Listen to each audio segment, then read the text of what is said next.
the sterile quiet of the courtroom, he adjusted his cheap tie and said the chemical stains on my furniture were my own fault for having such old things. I said nothing. For 3 years, my landlord, Mr. Peterson, treated my apartment like his personal storage unit. He ignored the leaking pipe in my bathroom for 6 weeks, only fixing it when the ceiling plaster fell into the tub. He let himself in without notice, more than once, always with a flimsy excuse. Put up with it because the rent was low and I was saving to buy a place of my own, telling myself it was temporary. I just had to be invisible. The breaking point came after a weekend trip. I came home to chemical fog and a note about a preventative fumigation. My grandmother's mahogany desk, the one thing I cherished, was warped and bleached in ugly streaks. When I called him, shaking with anger, he sighed.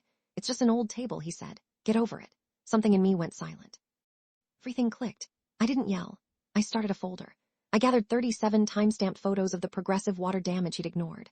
I got a sworn statement from my neighbor who saw him use his key to enter my place on a random Tuesday. The best part was his own laziness. He claimed the fumigation was an emergency, but I had a text from him 2 weeks prior, bragging to another tenant about the bulk discount he was getting on pest control for all his properties that month. In court, after he finished his performance, I handed the judge my binder. This wasn't an emergency, I stated. It was an invoice. His face went slack as the judge read his text messages aloud. The final exhibit was the restoration estimate for the desk, $4,800, exactly the amount he was trying to countersue me for over a fabricated security deposit claim. I was ordered to pay for the desk, plus another $1,500 in damages for illegal entry and negligence. I moved out a month later into a place with big windows and a landlord who schedules repairs.